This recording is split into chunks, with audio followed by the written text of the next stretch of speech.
Hello and good morning, everyone.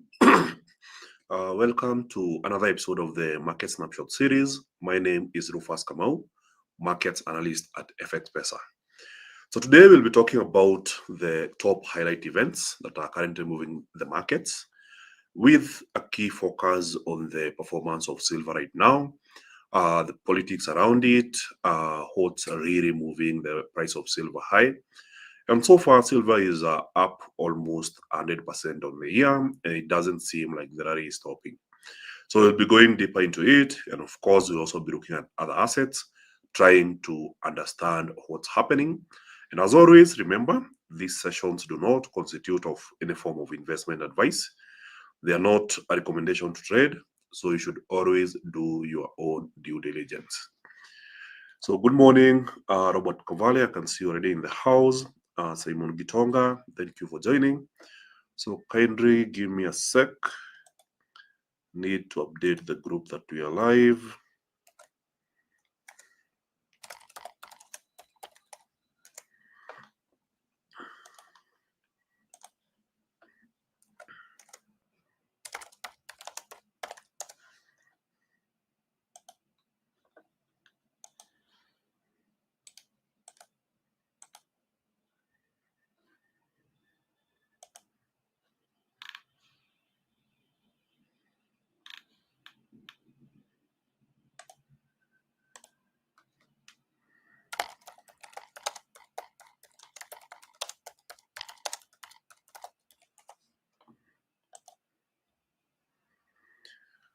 Perfect. So on the currency side, there's also a lot more happening in the markets. So far, the best performing currency as per this week is the Japanese yen, which seems to be having a lot of volatility lately, mainly because of a number of things. So on one side, there was a speech by the Bank of Japan Governor Kazuo Ueda yesterday, where he basically said that it's likely that the Bank of Japan will be hiking interest rates on the next meeting. And so far, you can see among the major currencies, the yen has the highest performance since yesterday. The Australian dollar, the euro, and the New Zealand dollar have slight gains against the dollar, whereas the weakest currency seems to be the Canadian dollar, which is down 0.17% to the USD.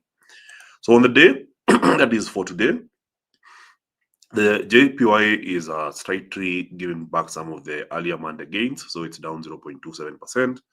But then the Australian dollar seems to be taking up some positives, currently being up 0.21%.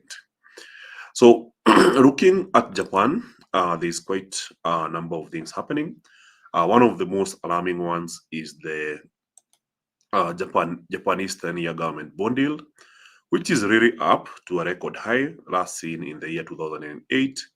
So Japan's 10-year government bond yield climbed above 1.88%, hitting its highest level since July 2006, as expectations of a Bank of Japan policy rate hike continue to build. Governor Kazuo Ueda said on Monday that the central bank will weigh the pros and cons of raising interest rates at its upcoming meeting, its clearest indication yet that a hike could come this month. Markets now assign roughly an 80% probability to a rate increase at the December 19 policy meeting, up from 60% last week. So clearly, it's a very big tick in expectations. Ueda also expressed confidence that Japan's economy will rebound from its third quarter contraction, noting that the impact of US tariffs has been milder than initially feared. The 20-year Japanese government bond yield also jumped to a 26-year high, while the 30-year yield soared to a record level. So currently, there seems to be a very strong rally in Japanese government bond yields. And as we all know, most probably a lot of you already know that a majority of the bondholders in Japan are basically the Japanese people. And this is through their pensions, their savings, their retirement savings invested in bonds. So seeing the yields climbing like this means that a lot of people are dumping these bonds. So it's clearly not a very good thing happening, and the overall expectation is that the currency continues to strengthen against the dollar, as well as strengthening against other currencies. So it's not a very desirable event. So mainly because the Japanese economy is export driven. So when their currency strengthens, their goods and services become expensive, and they don't want that. So that's why in the last couple of years, we have been seeing the Bank of Japan intervening in the currency market to at least uh, weaken the currency a bit. So the opposite is also true. When the currency is too weak, they also try to intervene in order to strengthen the currency. So from the Bank of Japan side, we don't have much. The real story today is that story of silver. So last week on Friday, I did an article on X, basically looking at the performance of silver. So as you can see from this particular article, the first image I have is a very familiar pattern, and it's something we have been talking about on the market snapshot, which is the current rally in silver, and then the cap and handle formation that was forming last week, and now we already have a breakout with silver already breaking previous highs. So clearly, it's a continuation pattern, and we expect to see far more price action from it. So large flows of silver from the US and China to London's spot market in the past week are easing a liquidity squeeze in the world's largest over-the-counter precious metal trading hub. So this led to the speculation of a silver shortage, leading to a rally in silver against USD towards a new high. So a shortage of available metal in the London market helped drive silver prices to a premium over US COMEX futures a week ago, making deliveries by airplane, usually reserved for the more expensive gold, profitable for sellers. So this basically means that transporting silver via private jets was still profitable because there was a difference in price between the two markets. So inventories of silver in China, particularly in warehouses linked to the Shanghai Futures Exchange, have fallen to their lowest level since 2015, driven by record high exports and strong physical demand. So this has led to physical tightness in the Chinese market, causing near-term prices to trade above later dated contracts, a situation known as backwardation. So China shipped over 660 tons of silver in October. That was an all-time record, primarily to London to ease a supply squeeze there. So a lot more was shipped in the month of November. We are yet to get the full data. The Shanghai market is now in backwardation, meaning that spot prices are higher than future prices, and this signals a short-term physical supply shortage in China. So there are even claims that traders are now calling miners directly and offering them up to 20% premium on spot prices, meaning that the demand is so high, and this could explain why we are seeing price moving higher, almost 100% up on the year. So the decline in inventories is also due to high demand for silver in industrial applications, more specifically in solar panels, data center systems, among many other uses. So the US has classified silver as a critical mineral, with the US Geological Survey adding it to the official list of November 2025. Silver was included along with other new additions like copper, potash, and lead to a list of new 60 critical minerals deemed vital to the nation's economy and national security. So already there is speculations that the US could implement tariffs on silver exports to retain supply for its industries.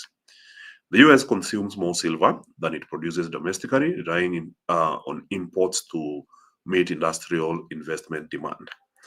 So last week on Friday, the CME group servers were overheating, leading to the assumption that trading volumes in gold and silver broke their systems. Remember, this is just an allegation. We haven't found facts yet. So several price spikes were observed in both gold and silver from some retail brokers. So silver futures are settled at the nearest 5 months. And if you check the March, May, July, September, December, you'll note something very important. So for instance, from this chart, if you look at the usual volume for the December contracts, here you have 1,535. But then you look at January, you have 1,000, February 592. But then more specifically for March delivery, we are seeing a very huge uptick. In this case, we are looking at 45,158 contracts traded, which represents a very big spike and abnormal spike or trading activity.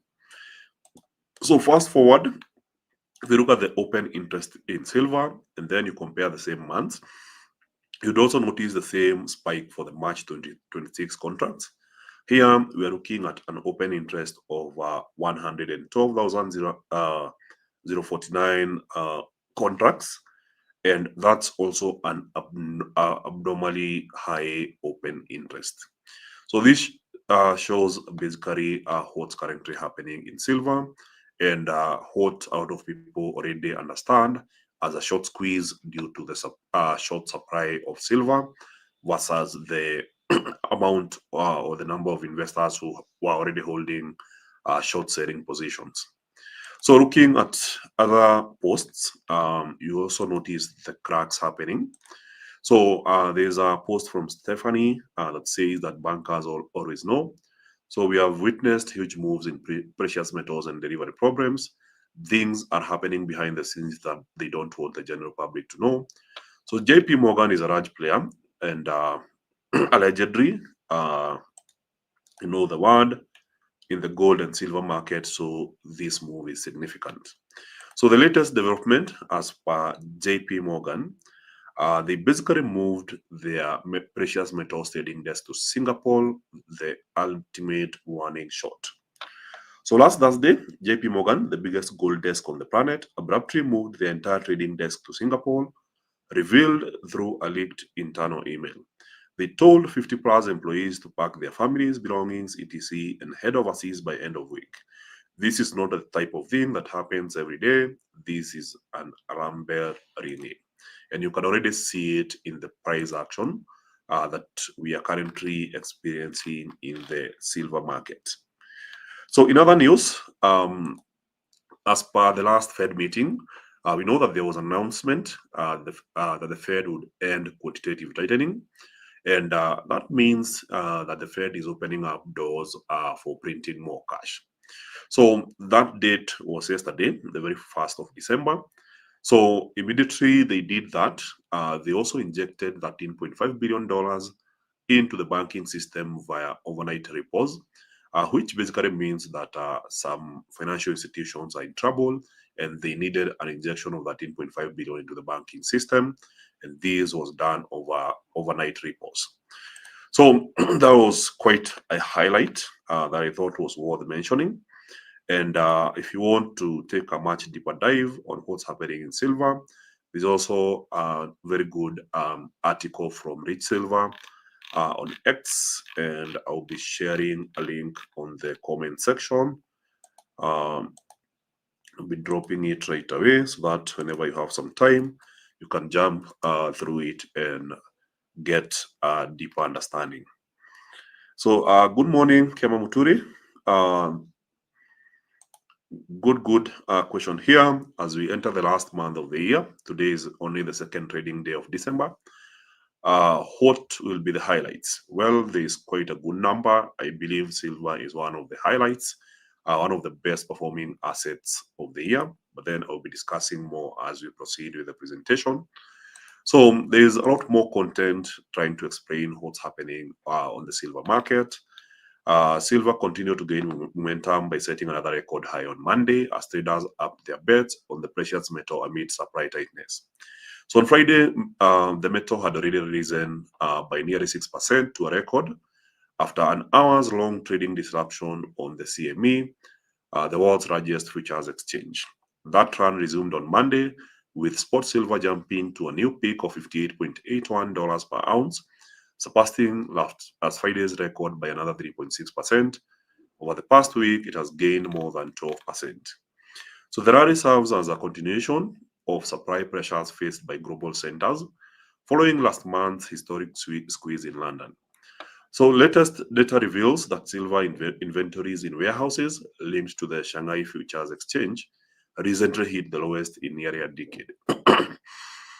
Shortages in the global market as a result of the recent squeeze in London are still being felt.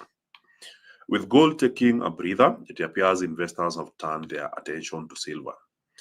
So far, silver has outperformed gold. Gold has been up around 60% since the year started, whereas silver is approaching 100%, quite a big difference on the performance. So on the increased bets on silver, according to Bloomberg data, the spread between the cost of call and put options on silver futures leaped to the highest since 2022 in recent days, indicating a surge in the cost of capitalizing on price spikes. So also supporting prices in recent sessions are increased expectations that the US Federal Reserve will cut interest rates this month, which would bode well for safe haven assets like gold and by extension silver. Markets are fully pricing in a quarter point rate cut on continued weakness in the American labor market and a crescendo of dovish comments by Fed officials over the last week. The release of economic data delayed by the US government's longest shutdown in history has also supported the case for lower borrowing costs, which typically benefit non-yielding precious metals. Meanwhile, traders continue to monitor any potential tariff on silver after the metal was included in the updated list of US critical minerals. Fear of a sudden US premium has made some traders hesitant about sending the metal out of the country, offering little prospect of relief should the market tighten further. So now looking at the next Fed meeting, which is happening on the 10th of December, expectations for a Fed rate cut have really gone up, and now the market is pricing in an 87.2% probability that the Fed will be cutting rates on the next meeting, which is the 10th of December. And it seems to be priced in. We have already started seeing the weakness in the dollar. And also, if you look at the stocks, they have been recovering quite well. So we'll be looking at that in a few. So other than that, I'm trying to see what else I may have missed.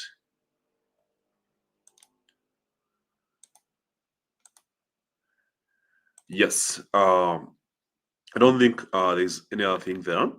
So on the economic calendar front, we don't have a lot of data happening today. Yes, early in the morning, we had a speech from Reserve Bank of New Zealand Governor Breman. That was at 12:10 a.m. Nothing much came from the speech. So we'll be looking at a speech from Fed Chair Jerome Powell. This will be happening at 4 a.m.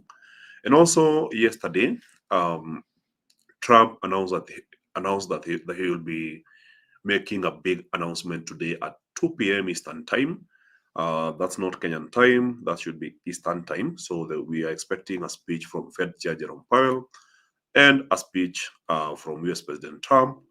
And on top of that, we also be expecting another speech from the SEC chair later in the day.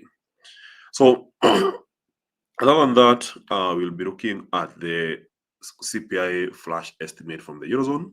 So this is usually the very fast estimate of consumer price inflation in the Eurozone. We are expecting 2.1%. And for core CPI flash estimate, we're expecting 2.4%, same as the prior reading. And we also be getting unemployment rate data for the Eurozone, which is also expected to remain the same at 6.3%. So any surprise in the inflation report would also cause volatility in the markets, knowing very well that rising inflation could be a problem. It could be a headache for the European Central Bank. So in that case, we know that the ECB has been cutting rates with the most recent cut pushing the rates down to 2.15%. Of course, the ECB is not looking to accelerate the rate cuts, but then if we see rising inflation, then we know that interest rates might remain at 2.15% for a while. But then if we see easing inflation getting back towards the 2% target, then perhaps the ECB will have some more room to cut, and that could be negative for the euro in the markets. So fast forward to the rest of the week. We'll be having quite a number of reports ranging from the GDP in Australia. That's tomorrow at 3:30 a.m. And also consumer price inflation data from Switzerland at 10:30 a.m. and that will be ahead of the next session. Remember, if you're new here or if you're here for the first time, that these sessions happen every day from Monday to Friday at exactly 11 a.m. So by the time we get to 11 a.m. tomorrow, we'll have yet another session. So yes, we'll be having the ADP non-farm employment change, ISM services from the US side, and also a speech from ECB President Lagarde combined with crude oil inventories data from the US at 6:30 p.m. on Wednesday. Then we get the unemployment claims from the US side at 4:30 p.m. on Thursday, and then the job report from Canada at 4:30 p.m. and then the core PCE price index, which is the Fed's favorite measure of inflation, at 6 p.m. on Friday, and preliminary University of Michigan consumer sentiment survey, as well as inflation expectations. So if you haven't noted, there's something familiar that is happening this week, and this is the very first week of the month, and usually on Friday we usually get the non-farm payrolls, but then this Friday we will not be getting the non-farm payrolls, which means that we might be getting the non-farm payrolls uh, about a week from now, possibly next week, and that should be, just trying to check this real quick. So far, no update whatsoever, which means that we'll be getting the interest rate decision on the 10th of December before we get the non-farm payrolls data for the month of November. So clearly, it has been a chaotic last quarter of the year, knowing that we had the longest US government shutdown, which meant that we could not get several US government reports for at least a month and a half.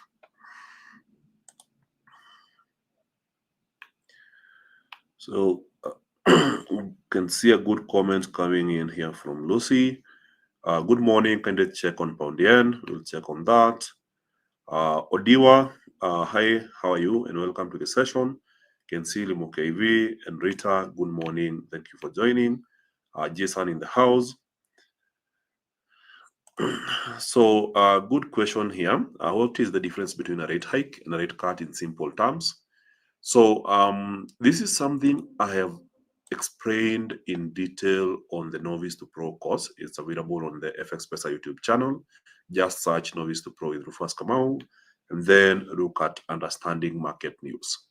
So, in simple terms, when we talk about a rate hike or a rate cut, it's when a central bank decides to change interest rates, and these are the interest rates that it basically trades with the commercial banks in the country.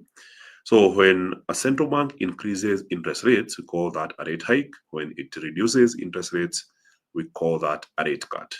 So this has the impact of changing the price of money in a country. So when interest rates are moving higher, even borrowing costs move higher. So when you have debt, when you're taking loan from a bank, that is pushed forward from the rate provided by the central bank. So when the central bank is hiking interest rates, usually that burden is pushed forward to the borrowers within the country, and it makes money expensive, and it has the overall effect of reducing economic activity. On the other hand, when you want to spur or increase economic activity, you cut rates and you make money very cheap.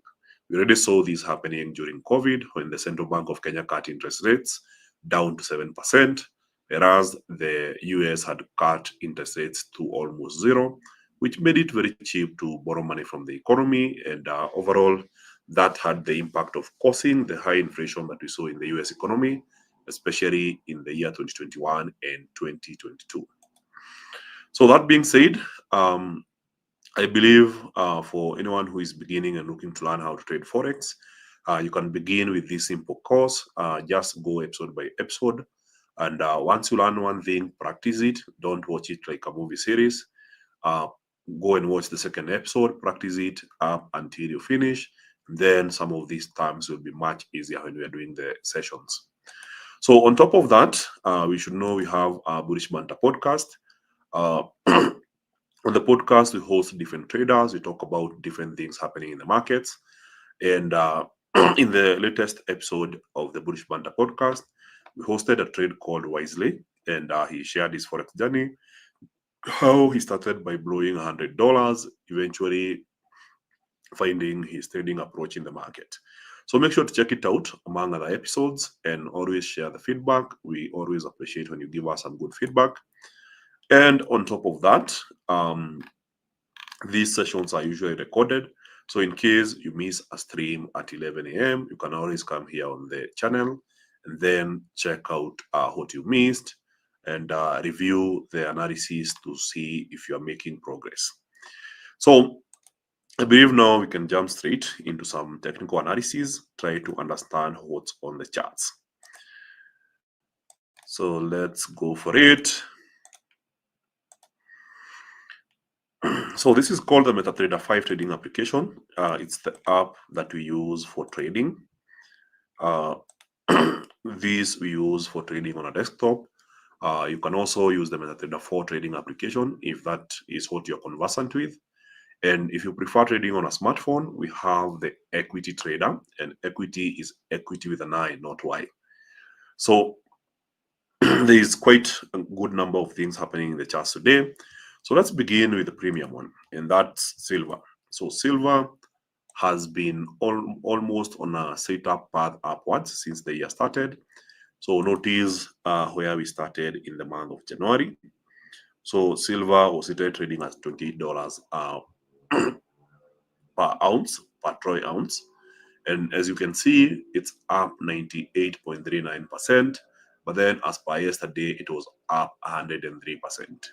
So clearly, one of the strongest bull markets of the year. So on the question that have been asked earlier, what are the key highlights of the year? One of them is that silver has been the key highlight asset for trading within the year.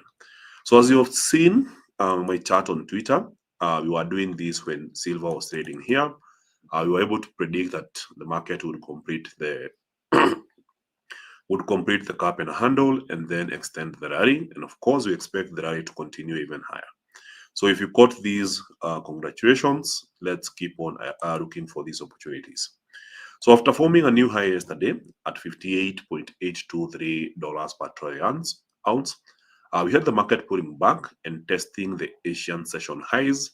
And this was happening as per this morning. And now as we enter the London session, the market seems to have found some good support and good chance that we see a much more acceleration today, leading to a new high above 58.823. So it doesn't have to move in a straight line. Sometimes markets that are on a very strong bullish market can be testing sometimes, maybe even a liquidity grab. We could be seeing some of those Judas candlesticks happening around here. But the idea is to trade higher. We already know the direction. From the daily time frame, you can see it's a very strong bull market. Nothing has changed in the market. So the idea is still bullish. So any pullback might be a better opportunity to buy cheaper. But the idea is to track the current price action, be patient. And once you see the market pushing more evidence of buyers coming in, then that might be the ideal opportunity to look for a buy. So gold has also been on a very strong bullish trajectory. So after hitting a new high here, we saw a pullback happening a couple of weeks ago. So if you go to the 4-hour time frame, the vertical dotted lines separate my chart in weeks. So we had a week where gold was dropping, a second and a third one. And then in the last 3 weeks, we have been on a recovery path in what almost looks like a cup and a handle. And seeing the market recover completely here and then complete the handle here can only mean that we're expecting more bullish momentum. However, on the short run, what we have been observing over the last one day, that is yesterday and today, there seems to be some kind of pattern shaping up, which looks like a wedge and a bearish one for that matter. So yesterday versus today, you can see the highs are getting lower and the lows are getting lower. But then the Asian session low here, that is the Tokyo session, we didn't go lower than the Australia session, which basically means that Sydney's low was not the same as the Tokyo low. So we could be seeing some potential break based on this particular trend line. And if that plays out, then it will be a confirmation that now we are headed higher. So any chance we see, let's say, gold breaking into this area here would likely mean that now it's looking to extend towards the previous high around 4,262. But then chances are, if that break doesn't happen, then we might be going for this lower trend line. And I'm connecting the Asian session lows as per yesterday versus the Asian session low today. So this might still be in play. So it's a wait and see kind of scenario. And if you have this break, then the extension is to be expected. So the way I can explain it better is something we had discussed earlier last week. We had this trend line playing out on pound USD, and we talked about the potential of the market breaking here. So we mentioned it's a wait and see, but eventually the break happened here, and after that, we had a strong rally, a pullback to retest the breakout, and then an extension before we entered into this 4-day range we are seeing in pound USD. So as for pound USD, we have been on a 4-day range, sideways momentum, where the market is neither going up or down. We can literally say that this market is just moving this way. And with that in mind, we are just swinging from the lower side of the range, which means that there is an opportunity to buy low and participate or enjoy as the market pushes higher. So you can either go for the full target all the way up to 1.32693, or you can target short term, where we have seen previously the market being unable to break, which would be 1.32469 or somewhere around that. So you can already see that the market was finding difficulty breaking that area. So if it happened to get a pump from this current price action, potentially this could be a target. So you look at Euro USD, after making a strong rally yesterday, we erased some of those gains, and now it seems like the market is bouncing from the same area again. So also notice the confluence levels here, how the market was finding resistance here, and now we're just breaking above it. So confirmation of more bullish momentum would likely mean that we head for yesterday's high, which would be all the way up to 1.16527, given that the dollar weakness is already being experienced, following the expectation that there will be a Fed rate cut on the on the 10th of December.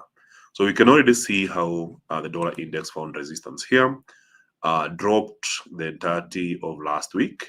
Then yesterday continued dropping before recovering later in the evening. So today it's retro moved. If you look at the dollar index, nothing much is happening. But then already the weaknesses can be felt across board. So good chance that we see a strong run from the euro all the way up to yesterday's high.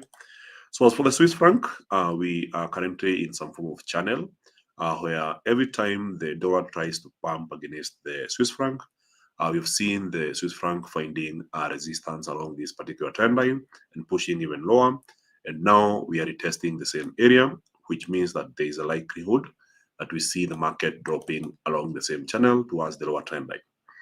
So as for the dollar yen, what we have been observing is a very strong rally in dollar gaining against the yen. Yes, they have been out of pressure, especially on the Japanese side, especially with the rising bond yields, and at the same time, the Bank of Japan are threatening to intervene in the currency market, but it seems like the market is betting against Japan.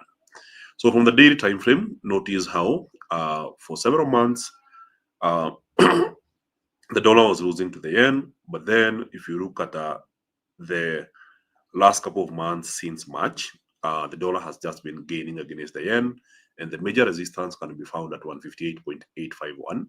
So even after dropping sharply, now we are seeing some form of very strong reversal. And now, because we were in a channel, a breakout above this trend line on the channel would likely mean that we get a book move, a push towards the previous high, which would mean the USDN moving to 157.892. So that hasn't happened yet. So it's a wait and see kind of scenario. So remain patient. Let's observe and see if we'll have a break. So on the Nikkei side, we want to bearish channel. We found some good support here, where for several days the market was unable to break the support. So after pumping towards the upper side, we broke this particular resistance, and after breaking, we got a pullback, and now it means we are likely to see a continuation of in the direction of the break. So continuation would mean push towards a new high. So potentially the market now bouncing from here. So we are already in a cycle where the market is forming higher highs and lows are also getting higher. So if you are to do trend lines from these lows here, you notice this progression of lows getting higher.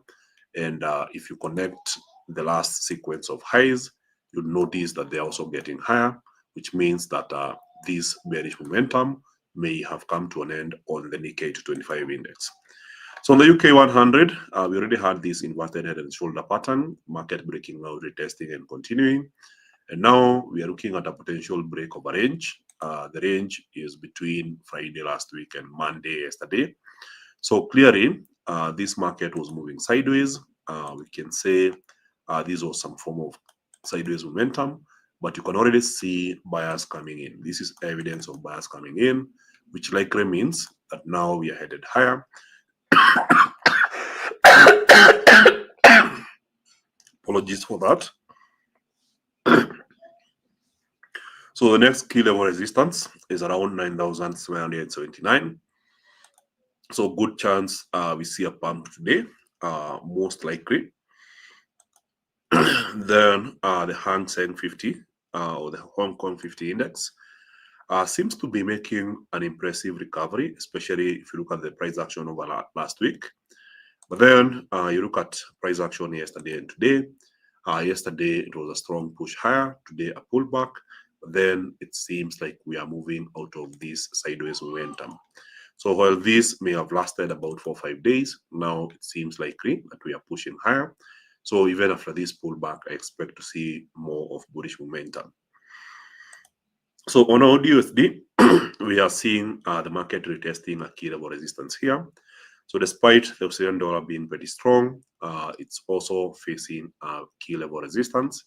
So we will remain patient again, see what the market does once it gets to the trend line again. So as per yesterday, once we go to the trend line, there was a strong push downwards. So we could expect something similar, especially once we get to the trend line here. So potentially a strong dump from the trend line. So on the oil side, we projected the bottom here. That's based on the current trend line here. So we had a very nice cycle bouncing from the lower trend line. So the market has kept pushing, and every single day it seems to be breaching even newer highs. So if you look at yesterday, we got a newer high, higher than the prior day, higher than the prior day, and so on. The lows are also seemingly following a similar path. Each and every single day they seem to be getting higher, which means that this path is likely to continue and move towards the upper trend line here, which has been the area where short sellers have been entering the market. So remain patient again and wait for the market to get here or trade through towards that area. On the US equity side, last week was pretty massive, especially for the Dow Jones, a very strong rally. Then we had our analysis, and anytime we had seen such kind of a range, we ended up having a pump. So even after the range that we saw on Thursday, Friday ended up being bullish. Then yesterday on Monday, we opened the week on a negative. So December didn't start very good for the Dow Jones. But then from what we are seeing here on the 15 minutes chart, it seems like the market is still in some kind of a range. So this is more like some sideways momentum. So we'll continue tracking it the same way we have been tracking this. And once we find momentum coming in, we trade in the direction of the momentum. So you look at US 100 or US Tech 100, which is a code name for the NASDAQ. Here you can see what we discussed here. We talked about, and this was just last week, the market moving sideways, forming the Judas candlestick, where it tricks you into going down and then eventually pumping higher. So this has been a very familiar story, and we know that the market is still very bullish. So here we eventually had a breakup, didn't last for long. So it seems like volatility increased over the span of Friday and Monday. And today we are seeing more of the same kind of sideways momentum, where you prefer staying out of such a market until you have clear momentum showing you the direction the market is taking. So we'll be observing these two with more likelihood that it's going to be pushing even higher, since we are still in a path of recovery. So remember, we had 3 weeks of sustained momentum down, 1 week of sustained momentum up, and this could be the second week where we see even more recovery, with potential targets being around 25,719 price level, which was the high of the last 3 weeks. So you go to SP500, we had a clear trend line acting as a resistance. And instead of the market finding resistance here and dropping back down, we had a break. And once the market broke above, there was a retest here yesterday. And today we could be finding grounds for a strong rally, which would likely complete the pattern here back to 6,874. If you go to the 4-hour chart, it was the high of the last 3 weeks. So Bitcoin remains under pressure. So even after making an impressive recovery last week, this week we had a bit of a sell-off at the beginning. Yes, it's attempting to find some support, even rising to $87,000. But then you can see more panic selling happening. So we might be in this dip for a while before we eventually get the pump we are waiting for. So after the strong recovery last week, now we start a week with a big sell-off. So perhaps we could be seeing even a retest of $80,000. But the idea is if you are a long-term holder, then you start picking these discounted prices early. So on New Zealand USD, we are still in this channel, and the market is testing the lower side of the channel. So yes, even if we have a dollar index that is moving sideways and we expect more weakness in the dollar, so perhaps a retest here of this channel here, and then a bounce towards the upper side of the channel.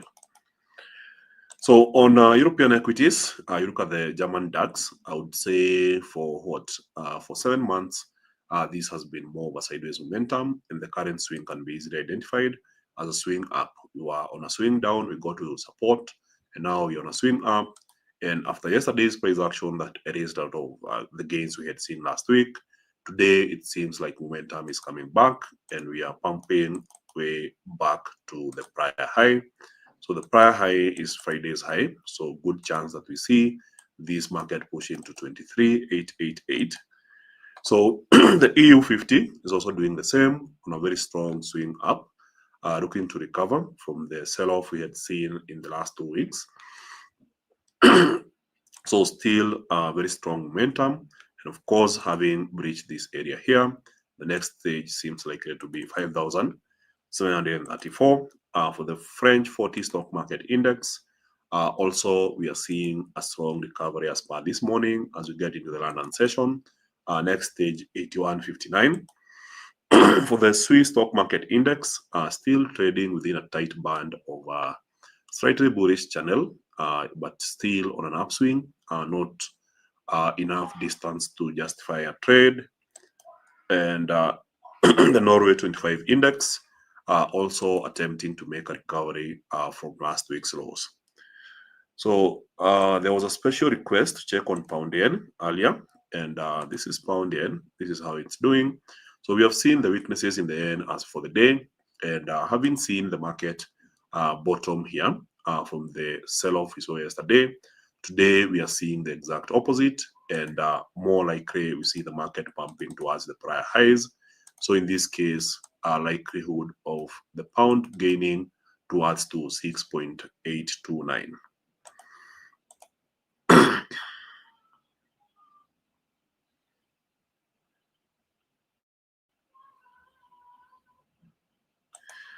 So good question here from Liquidity Phantom.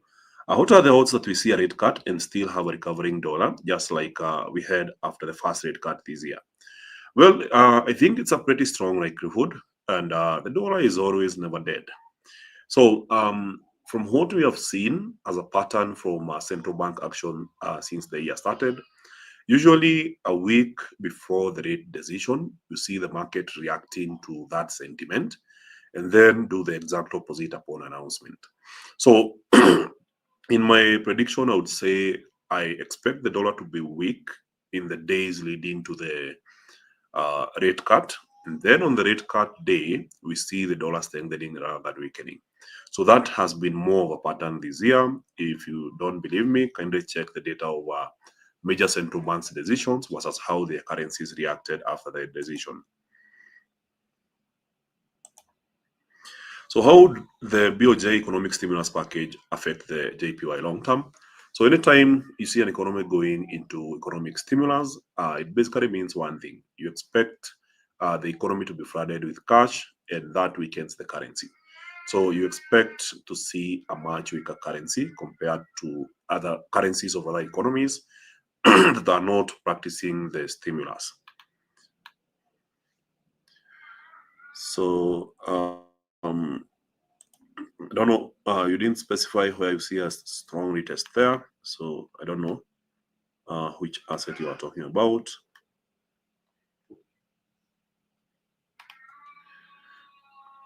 So I'm still checking. Thank you, Emmanuel Boto, for reposting this stream.